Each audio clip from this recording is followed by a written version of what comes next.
रहमतुल्लाहि व बरकातुहू नहमदुहु व नुसल्ली अला रसूलिहिल करीम अम्मा बअद फ़अऊज़ु बिल्लाहि मिनश शैतानिर रजीम बिस्मिल्लाहिर रहमानिर रहीम। प्रिय भाईरा आमार स्नेहेर तलबे आजिज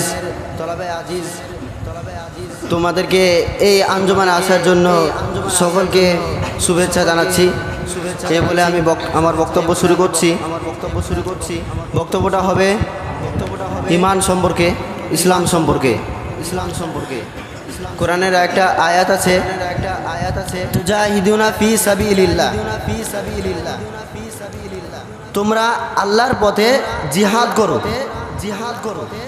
তো আল্লাহর পথে জিহাদ করার মানে হচ্ছে যে কি শুধু আল্লাহরই পথে জিহাদ করার মানে না, আল্লাহর পথে জিহাদ করে যে ইসলাম যেটা আমরা পেয়েছি ফুলের মতো ফুটিয়ে দিয়েছে আমাদের হুজুর পাক সাল্লাল্লাহু আলাইহি ওয়াসাল্লাম, সেই ইসলামটাকে আস্তে আস্তে সামনে এগিয়ে নিয়ে যাওয়ার জন্য আল্লাহর পথে জিহাদ করতে বলছে। তো জিহাদের মানে হচ্ছে দেখা যাচ্ছে কোনো একজন গায়ের মুসলিম এসে আমাদের ইসলামের প্রতি আক্রমণ করছে, ইসলামের ক্ষতি করছে, তার কাছে যদি জান চাই জান দিয়ে দেবো, মাল চাই মাল দিয়ে দেবো, যদি ধন চাই সব কিছু দিয়ে দেবো, কিন্তু ইসলামকে মিটতে দেবো না আমরা। কথা বলা ঠিক কিনা? আজকালকার মুসলমানদের এরকম পরিস্থিতি হয়ে গেছে যে মসজিদে 5 ওয়াক্ত নামাজ পড়তে যেতে পারে না।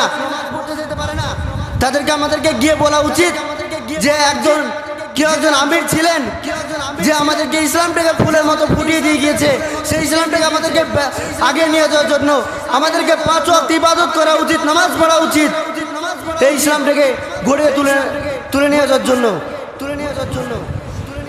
তো ভাই আমরা সব থেকে সর্বশ্রেষ্ঠ ধর্ম ইসলাম, আমরা পেয়ে অনেক খুশি। আর এই ইসলামের হচ্ছে আমরা মুসলমান, ইসলাম থেকে মুসলমান সৃষ্টি হয়েছে কিনা? কথা বলো ঠিক কিনা? তো মুসলমানদের ভিতরে প্রত্যেকটা মুসলমানের ভিতর ঈমান আছে। এই ঈমানের আমাদের ভিতর ঈমান আছে, কিন্তু ঈমানের কোনো পাওয়ার নাই। এমন পাওয়ার করা উচিত যে কোনো গায়ের মুসলিম এসে তোমার সামনে কথা মাথা উঁচু করে কথা না বলতে পারে, এরকম ঈমানের পাওয়ার তৈরি করা উচিত। আজকালকার মুসলমানদেরকে এমন ধোঁকা দিচ্ছে, আজকালকার অনেক ধর্ম আছে যে মুসলমানদেরকে ডেকে নিয়ে যাচ্ছে।